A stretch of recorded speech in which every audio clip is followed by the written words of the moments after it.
So this is my first talk here for about 3 months, but of course it's not just, as he used to say, not all beer and skittles for monks. No beer, no skittles at all.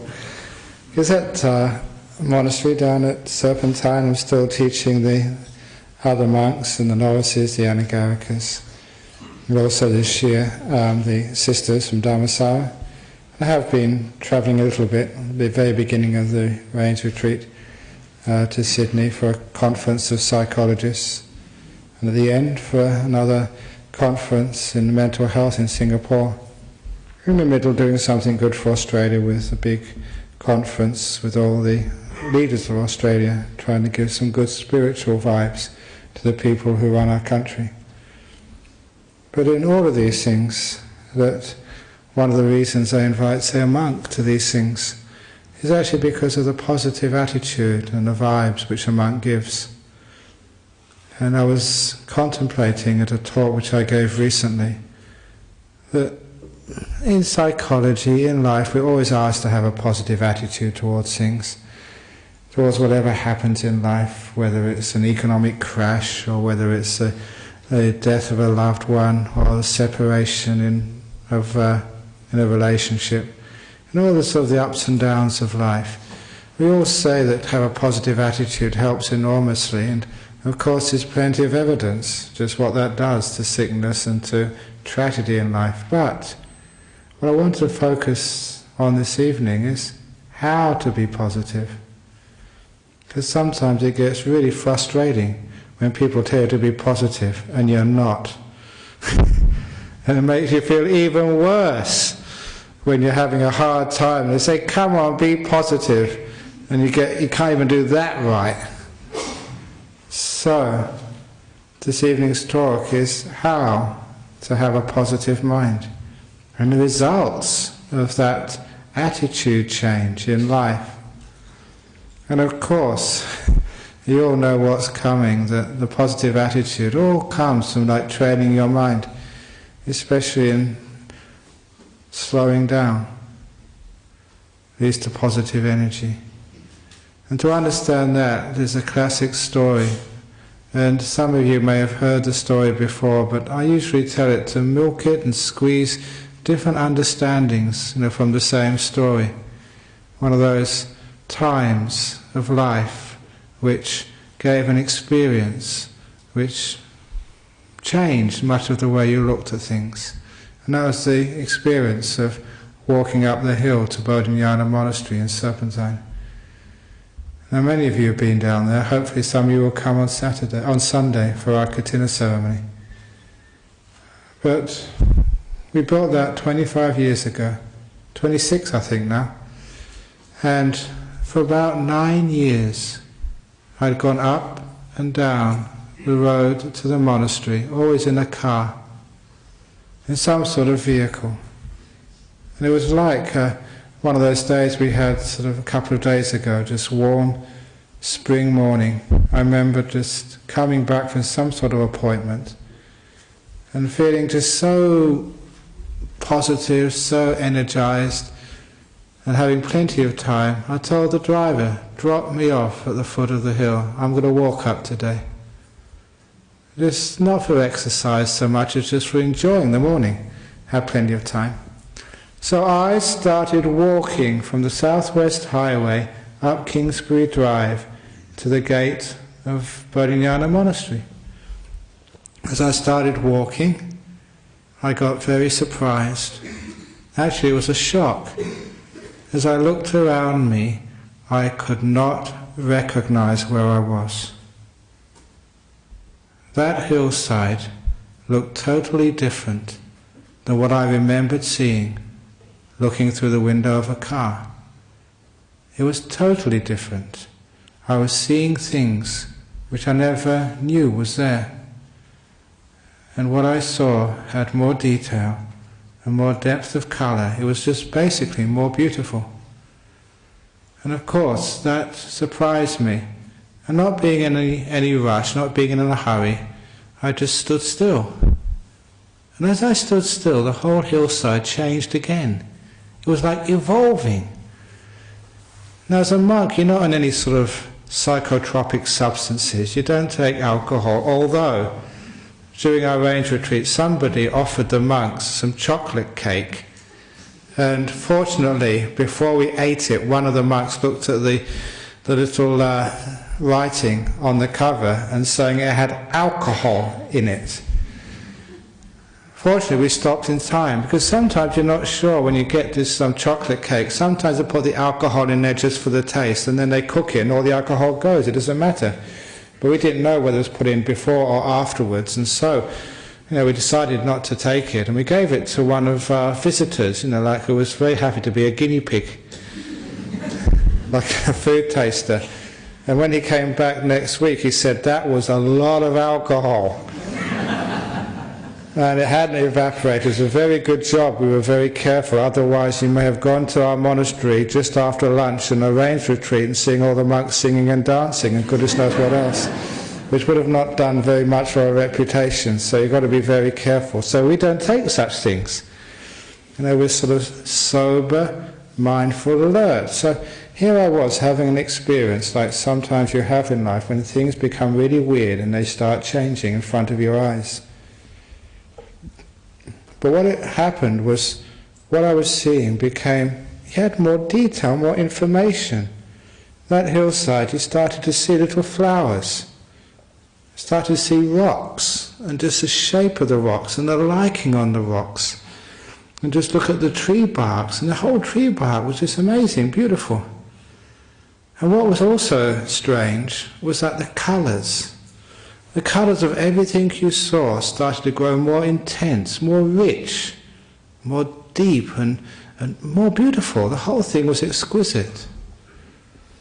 And of course, when a monk has experiences like that, we don't just enjoy, we sort of contemplate afterwards what the heck was going on.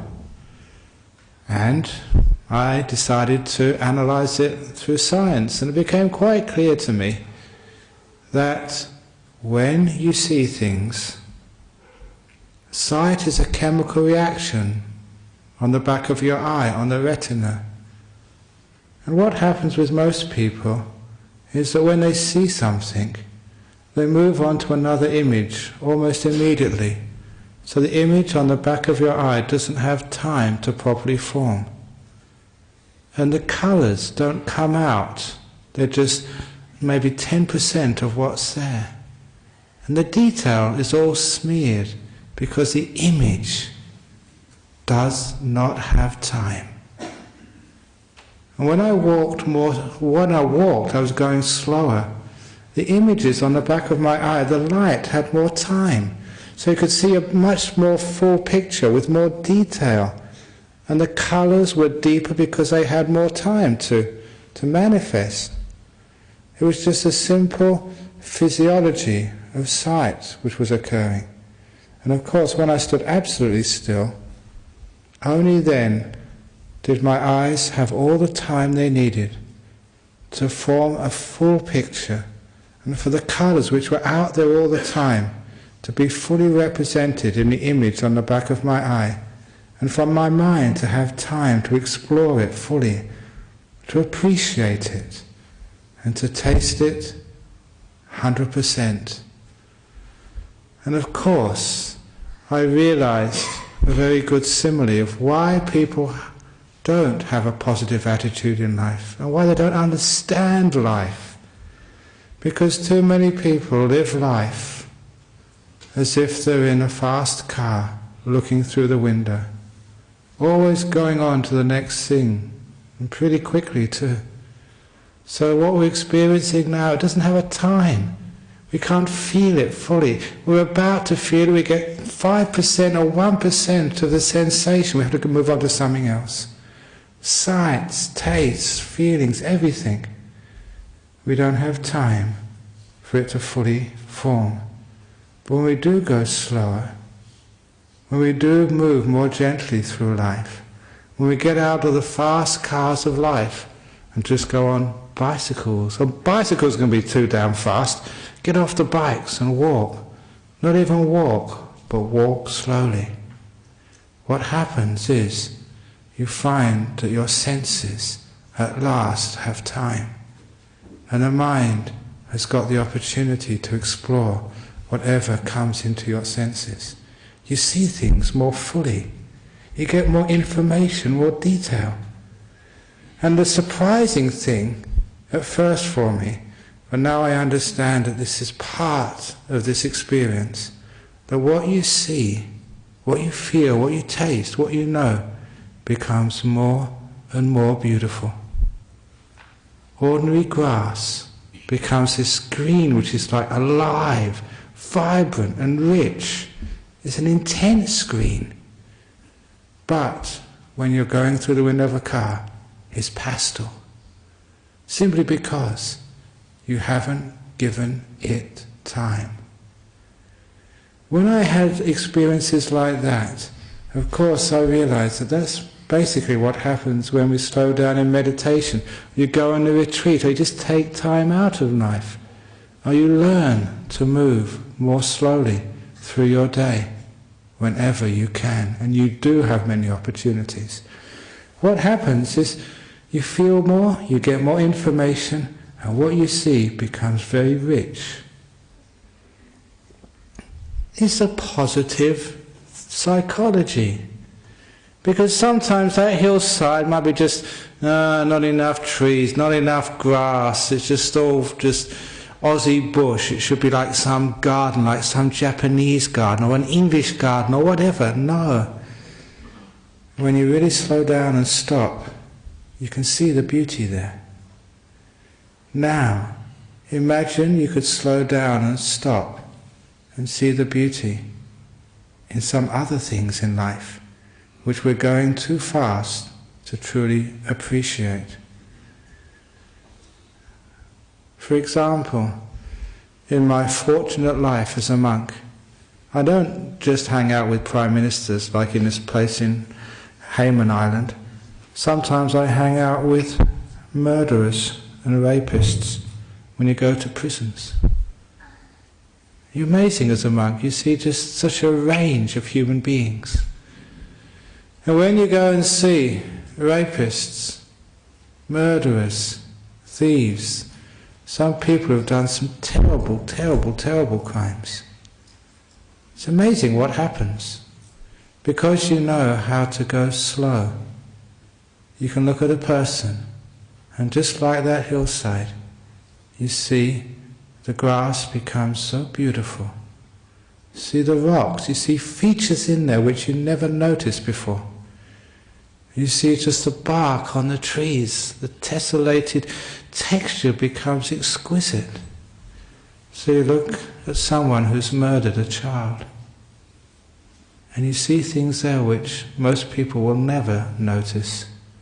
You see their exquisite beauty. That's a great test. It's easy to see the beauty in a hillside, but to see such beauty in such people who are locked up in jail for many years is more of a tough ask. But what happens when you do that? When you have such a positive attitude towards life, you can see beauty in the most unexpected places.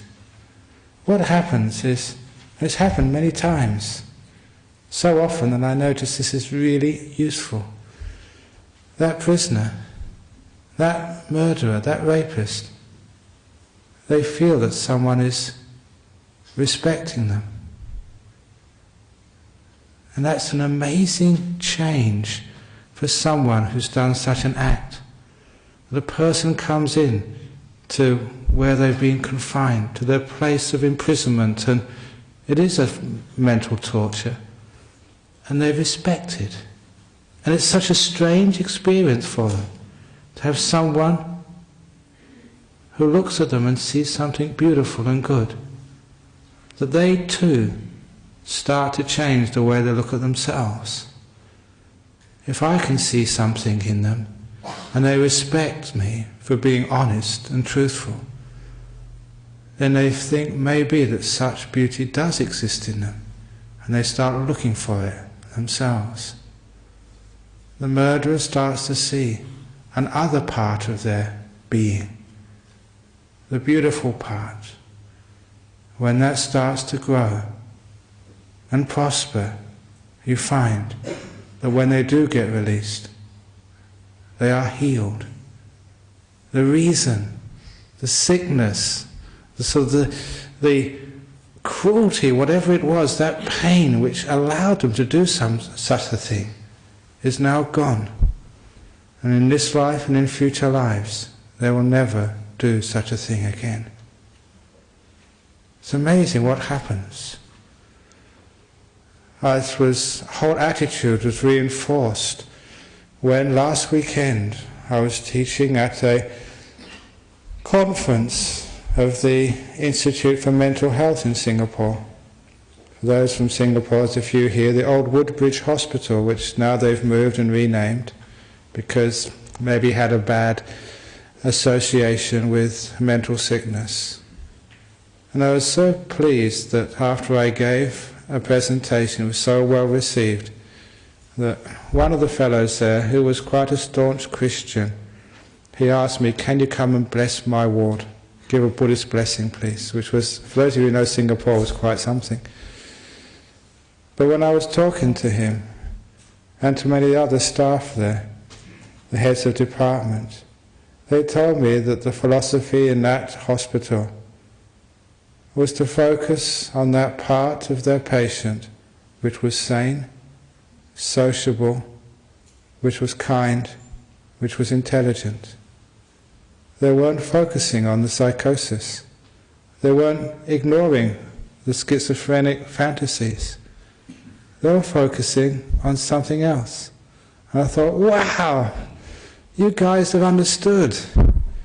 Because if you focus on somebody's faults, you know, the old two bad bricks, the fact that sometimes they act in a dysfunctional way, they speak in hallucinatory ways, or they behave in sort of a violent to themselves or to other ways. If you focus on that, then you make this person into someone, or make this dysfunction the whole of them, rather than just a part of them. And a positive psychology, you say, yeah, that's it, let's put it aside, let's focus on the other half of them. Too often we focus on the dysfunction. How about focusing on the rest of the time when they're perfectly, I wouldn't say normal, because being normal is stigmatizing so-called abnormal, when they are kind, sociable, and able to sort of flow in society without any problems or reactions from other people. When you focus on that other side, a healing happens. And this is such an important psychology to see. And so I was so pleased at last somebody's getting the message. When you have a sickness, I don't know how many people when they have, say, a cancer, say a breast cancer, forget that most of their body hasn't got cancer. That there's still other parts of them. Focusing on the other parts of them, you see incredible beauty, incredible strength, incredible fitness and power, which means that you can harness that power. The power of the positive side of a sickness, the power of a positive side of someone's behavior. And I know, and I think many other people can understand intuitively, how that is therapeutic, how that grows. I've mentioned before, just to try and have simple ways of talking about this, so people can remember. Talking that if you have a garden and you water the weeds, it's the weeds which grow and take over your garden. If you water the flowers grow and they take over. It's what you water, what you focus on, is what grows in life. And this is one of the great ways out of illness, out of tragedies, out of dysfunctions, out of psychological problems in life, just out of sorrow and grief. If we focus on the grief, the cause of the grief, the problem, of course it will get worse and worse and worse.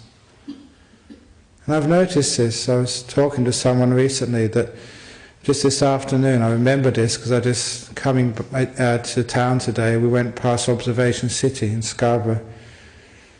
And it was there I gave another lecture at a grief and loss conference.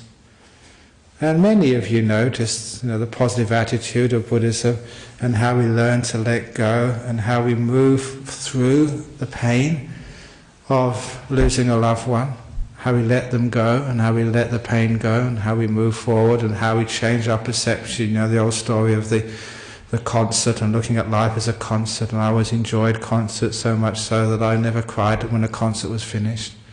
You know that story. But one of the women afterwards, after hearing me talk, came up to complain bitterly.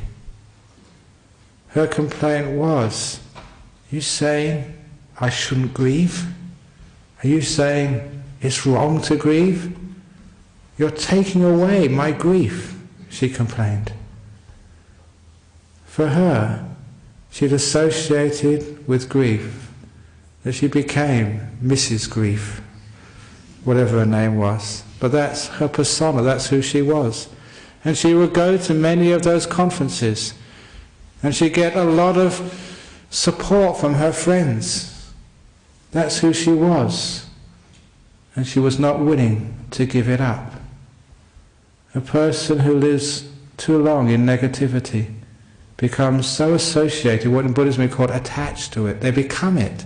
They are it. I am the victim. I am the abused. I am the person who suffered such a tragedy. And because they get so attached to it, even though it's painful, they will not want to leave.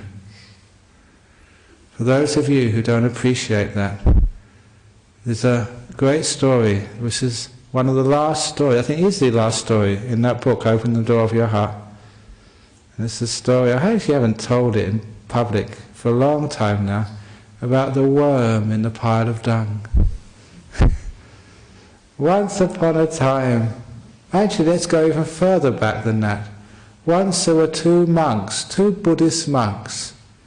And I say this because I'm a monk myself. Not all monks behave well. There are many scallywag monks.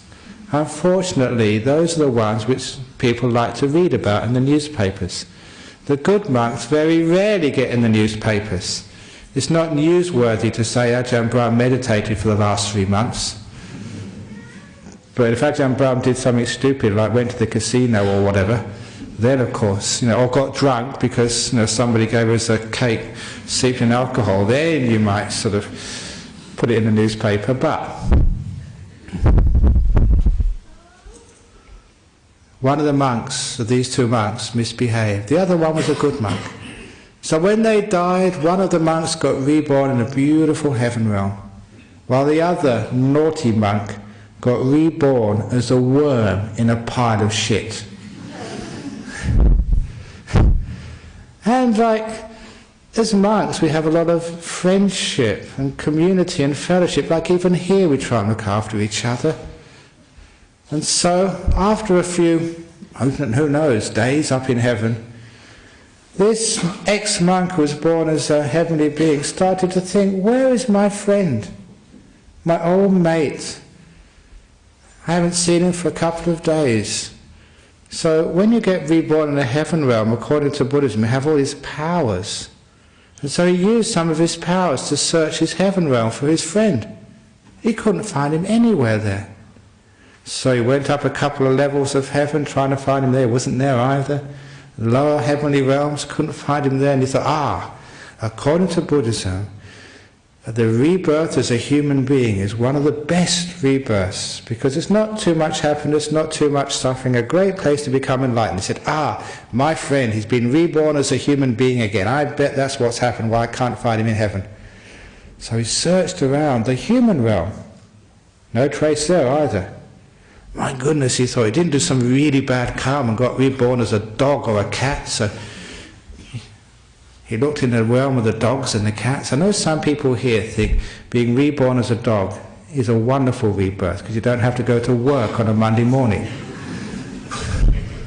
But that's not the case. If you think that being reborn as a dog is a good idea, please remember what they do to a dog after 1 or 2 weeks when it's born. They take it to the vet. You know what they do to it there. So if you want that. But anyway, he couldn't find his friend as a dog or a cat, so he looked at all the other animals, still couldn't find his friend. He wouldn't give up. He started looking in the lower realms of the creepy crawlies. And there, to his shock and surprise, he saw his best friend was born as a worm in a pile of shit. Now what would you do if that was your friend? You go and help them out. So he went up to that pile of stinky poo and actually called out and said, "Hey worm, worm, do you remember me? We were monks in a past life, we were the best of friends. Now, you've made some bad karma, but don't worry, I can get you out of this. Come with me up to heaven." And the worm in the pile of the dung said, "First of all, I'd like to ask some questions. Number one, is there any shit up in heaven?"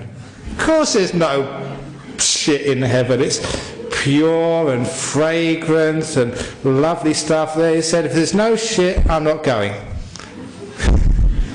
Why not? He said, "Well look, it's fragrant. It smells so beautiful. It's so warm and cozy inside. And it's also my food." Now imagine, I mean there's lots of sort of Asian people here. Imagine you got reborn sort of in a big pile of noodles. Or if there's any Westerners here, like reborn in a big hamburger so you could eat it all your day. I don't know what else you like. But he said, "No, I'm not going to go." Because this was his home. This was his food. This is where he belonged. He liked it. And so the heavenly being tried to pull the worm out. Now remember, worms which live in piles of dung are smeared with slimy shit, and so it's very hard to take them out, especially when they don't want to go. So the worm would wriggle and writhe, and every time this heavenly being took it out a little bit, it would escape and go right in the middle of the dung again.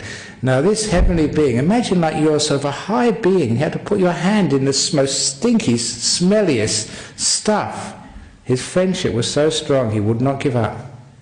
Because he thought, if I could just take my friend the worm up to heaven so he could just see for himself, of course he would give up his shit and come up to heaven. It's so much nicer.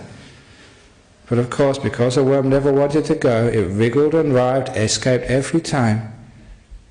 And eventually, the heavenly being had to give up and leave the worm to its pile of shit. And I often tell that story because I don't know how many years I've been teaching here trying to pull you. But do you want to go? Sometimes I pull you out a little bit on a Friday night, and by the time you go home you're back in it again. Well, that's what was happening with this lady who was into grief. She would not get pulled out of the shit. She was attached to it, she liked it. And it's so sad to see that. But how can we get out of this?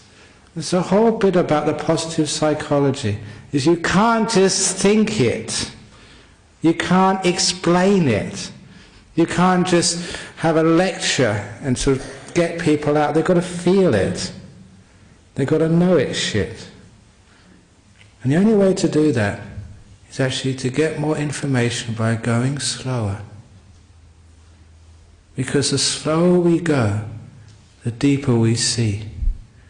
And as the deeper we see, we also see this incredible positive side of life.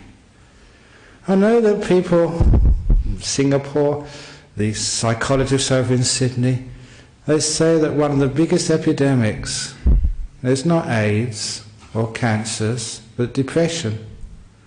I'm sure as many people here have come because of depression before, or going through it now, or maybe sometime later on in your life being depressed. Now look at me, having to come to work again after 3 months of bliss in my monastery. You think I should get depressed? Or do I look depressed?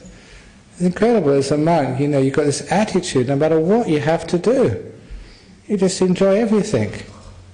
And some of the stuff I have to do is crazy. Again, just being in Singapore last Sunday, There's a couple of people here from Singapore, you know this is true. Started off my Sunday morning at 6:15 in the Canning Fort Park, teaching meditation. It's only supposed to be a short meditation. We know what it's like. Afterwards people start asking you questions and taking photographs. Had to rush for the morning so-called breakfast. It was not a breakfast, it was morning banquet. With people saying, please eat this, please eat that, because I made this specially for you, Ajahn Brahm. Now, you may always see I'm a fat monk. It is not my fault. I get pressured, forced, cajoled. And if you don't believe me, you just come and follow me for one day and see what happens. So I had to eat this big breakfast and then talk to people, and then as soon as that was finished, had to go off to this morning service at the Buddhist Fellowship. Which is only supposed to be like a talk for an hour, but went on and on and on with questions and stuff, and then you're supposed to have some lunch. But on the lunch, people come up and ask you to sign the book and ask you some questions, because there's some really big problems in life, so you give them free counselling. You're trying to put a spoon of food in one mouth and counsel them about their marital problems in the other. He's really working lunch, and after that was finished, then he had to sort of rush off to a seminar they'd organised for 4 hours of giving talks and asking questions. And of course it wasn't 4 hours, it lasted for 5 or 6, finished about 8 o'clock. And after that, I had to go to this golf club where they were having a sort of a launch of an education program, which I had to give another talk. Didn't get back to bed till about midnight. And if anyone looked at that schedule, you'd call that torture. Amnesty International would probably take the Buddhist Fellowship in Singapore to court for that. Human rights abuse. War crimes. But of course I enjoyed every minute of it. And it's again, you do that because you look at it and say, well, you can look at the sort of negative side of this. Why me? Why do I have to do all of this? Or you can look at just the positive side of it. And the reason why I can do the positive side of it and see the beauty in anything, to see the beauty in prisoners, to see the beauty in the cancer ward, is be able to go so slow that beauty just stands out at you. It's just so easy to see. It's just right there in front of you. And I realise that in life, it's not what's out there is a problem, not what's inside you is a problem. It's always this, what we see, what's between us and whatever we have to experience in life. And by going slow and not rushing too fast, life becomes so beautiful and meaningful.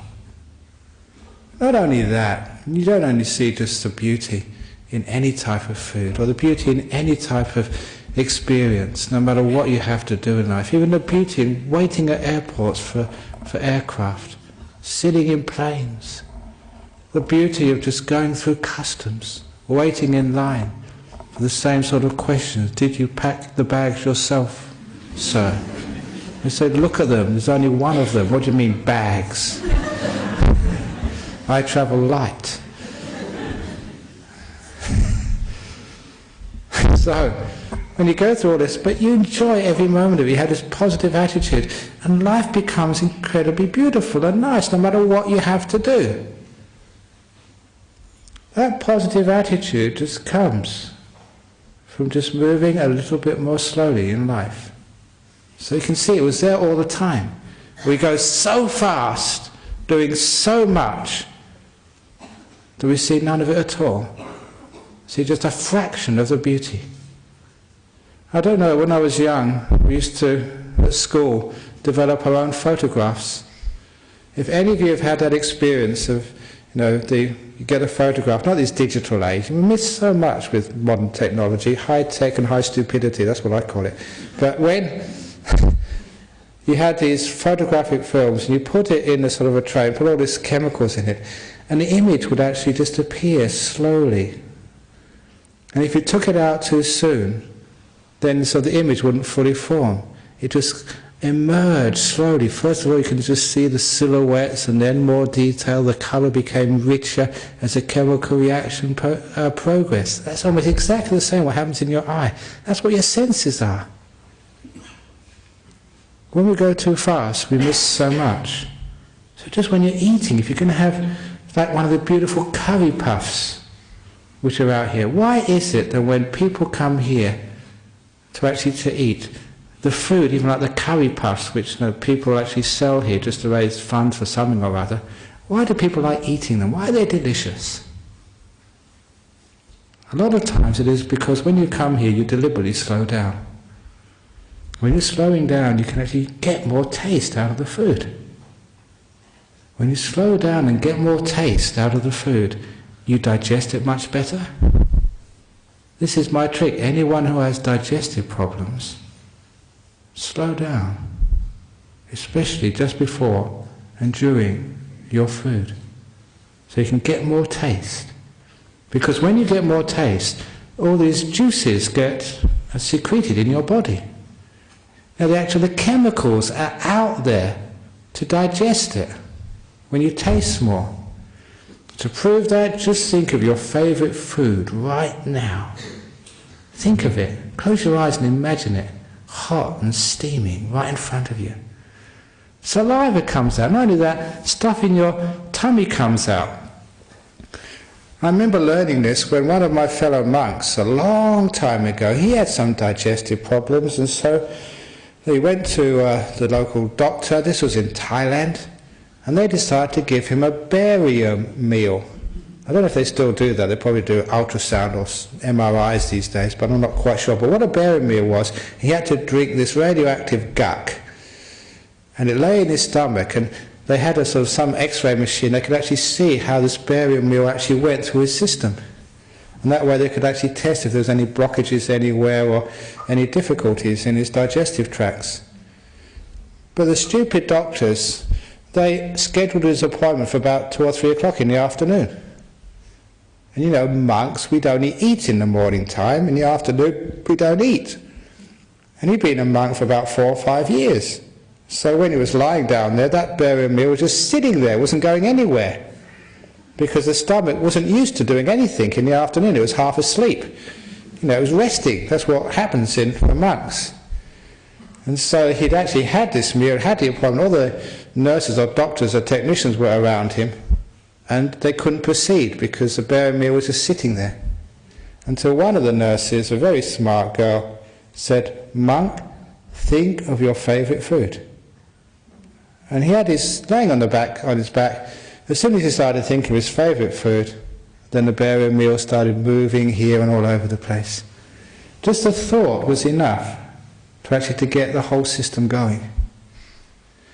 If you're not thinking about your food, if you're thinking about the TV show, or you're thinking about what's on the screen, or you're too busy talking to the person next to you, how on earth do you think that your stomach will work and your digestive juices will work? It's one of the reasons why, as monks, we eat always in silence. We're supposed to be mindful of our food. So that's why we usually have much better digestions. Simply because we slow down, enjoy, make peace with things, and allow the whole body to do its job without us interfering. Simple things like that work. Not only that, but you can enjoy your food more. It's strange to think that a monk is telling you how to enjoy your food more, or a monk is telling you how to enjoy seeing more, because sometimes people think, oh, monks, you should tell people not to get so attached to things. No, it doesn't work that way.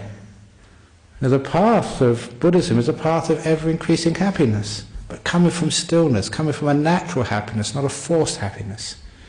That's why I love being a monk. And you're a happy monk, you're enjoying it. And monks in our monastery are happy, there's more coming every year.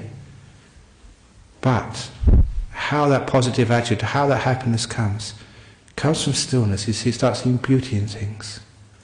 But the most important thing about this positive psychology and how it's generated from stillness is you start to see the positive side of yourself. you start to look at yourself and see you're an incredibly beautiful person. People can say that. You say, I'm a beautiful person, I'm a beautiful person. Oh shit, I'm not. That's what most people really think.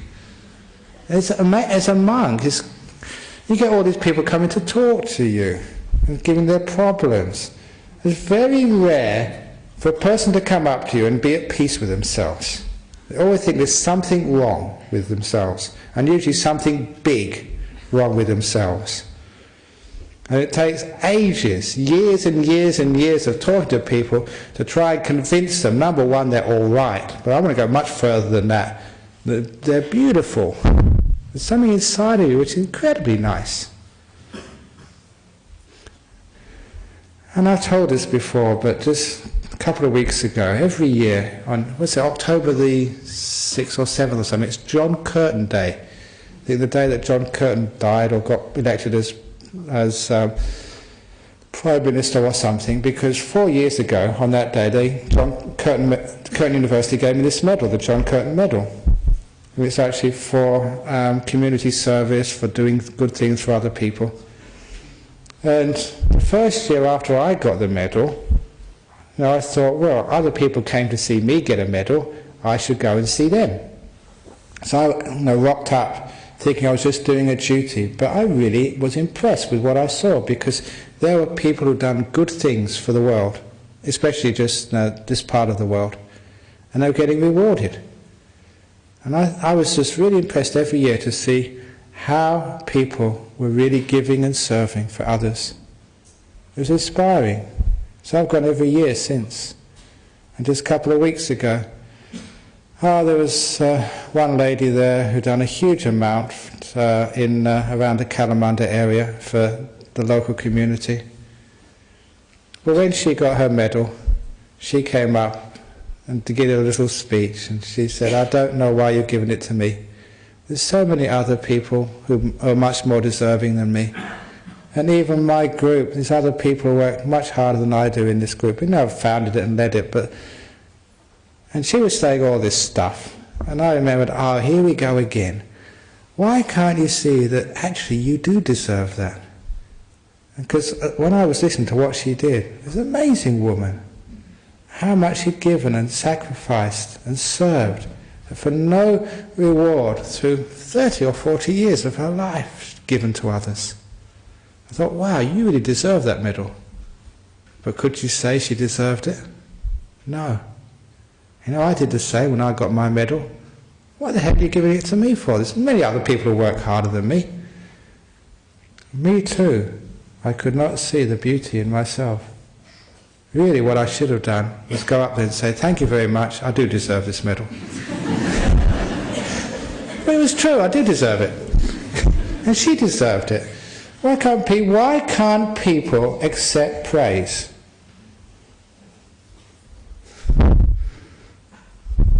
Because we have this terrible feeling of ourselves, of inadequacy, some faults. It's been hammered into us to always admit your faults and to reject your finer points. No wonder human beings get so sick.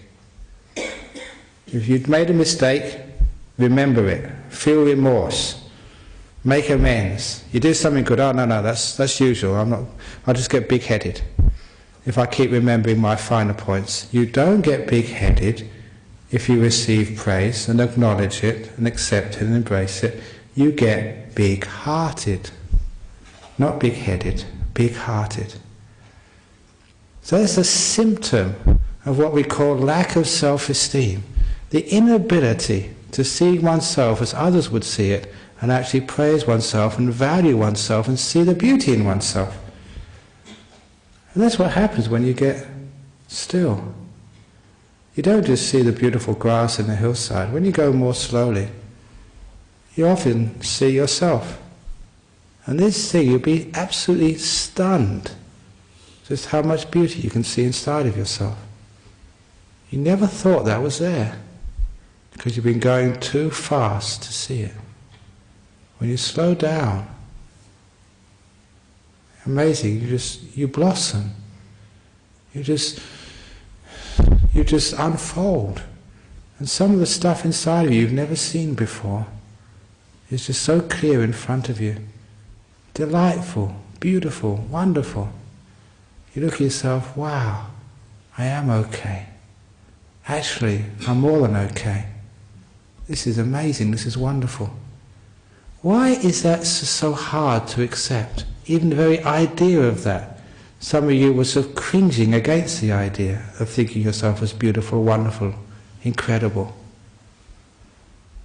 You can do that, and this is what happens.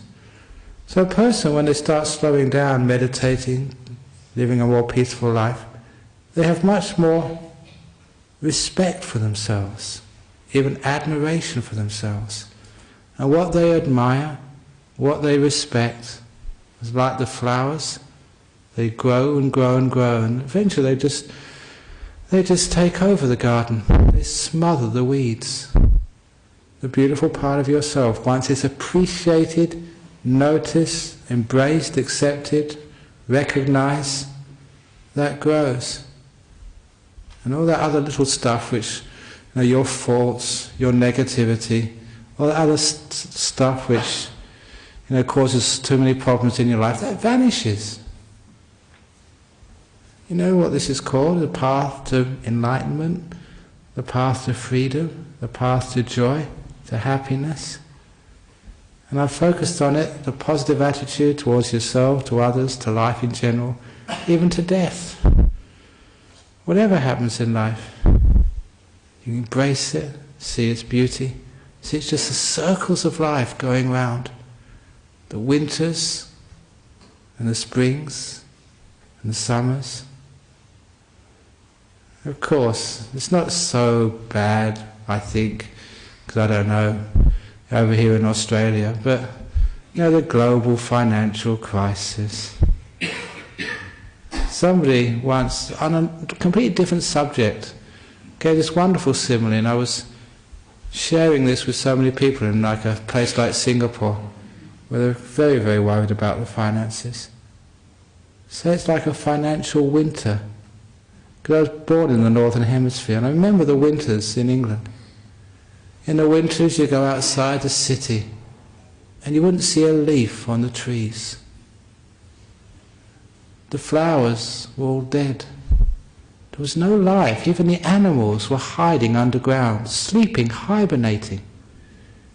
In the deep winter time, outside of London, everything was grey. Dead, like trees were like skeletons in the forest. Nothing was alive. There was no hope. It was cold and dead, a withered landscape, like an economic crisis. But you know what? Underneath the soil, you knew this because you've seen it so many times. Underneath the soil there were seeds. The animals, there was life, powerful life, just waiting. Just waiting for the time, for the warmth, for the tiny bit of rain to germinate, and then you get the spring months, March or April, and suddenly the whole landscape will be bursting with life, with greenery. All these animals would jump out and start to mate, and all sorts of other hanky-panky, which I don't know much. But anyway, that's just life. And this is what you'd see. What was dead and hopeless and cold and withered was now full of energy and life and beauty and vibrant. And that's always, whatever happens in life. These are the cycles we go through. This is economic crisis. It's just like a winter time. And you know that winter time is always followed by spring. It's the cycles of the world. You know that. But we forget it. It's too easy to get depressed in winter times. But those of you who have more experience can see in that winter time this beautiful pause. The pause of our life, when many people are forced to see something more important than economic activity. It's just reminder times, like in winter time. we can stop and be still and peaceful when not so many things are moving. When you see the beauty in a dead tree, when you see the beauty in the lifeless landscape, the stillness, the life inside, then you know that this is just one part of the wheel. And this is all this is right now. In our economic times, in your life, cancers, death, falling in love, getting married, getting divorced, having kids, all that sort of stuff. The cycles of our life. So when it is winter, always know there's a spring coming soon. You know it happens, you've been there before, but don't forget. This is the positive side of life. And you see it more and more, the more still you get. So take time in life. Don't go always running around. You have to run sometimes. But there's times when you just slow down and stop. To remind yourself, to center yourself. That's what meditation is all about, learning how to stop. But sometimes people don't meditate properly. They go meditate just kind of trying to achieve something else, trying to go for it. Sometimes people get more stressed out when they meditate than before they started. You're trying too hard. You know, some meditation objects we don't recommend. Like someone told me this a couple of days ago. In Buddhism we don't recommend meditating on a candle because it burns your bottom.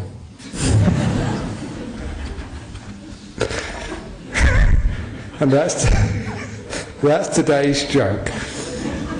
It doesn't improve with the years. But it's one I haven't told before. Anyway, so when you sort of meditate for peace, for stillness. Because in stillness, you see more deeply, and you see more beautifully, and your positive attitude to life grows and grows and grows and grows. And that's why the National Institute for Clinical Excellence, which is the arm of the British National Health Service, which does test therapies, find out what's the best for the amount of money they have to spend. Testing depression, or rather therapies for depression, compared 3 types of treatment: medication, cognitive behavioral therapy, which is basically counselling, and meditation. Which one worked the best?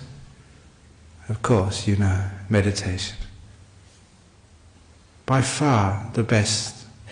So the British National Health Service, the preferred therapy for depression is meditation, if they could only find enough people to teach it. It works. Hopefully today I've shown why it works. Stillness exposes beauty and power and energy. And with that power and energy and positivity and that beauty, wow, you're not just going to heal depression. You're just going to go and create a beautiful world, respecting your beauty, be able to go into prisons and see prisoners just change like a catharsis. If you can do that with prisoners, with rapists, with murderers, what can you do with others? What can you do with yourself? To heal, to grow, to get out of the shit pile once and for all and leave for heaven. That's how we become positive. And thank you for listening.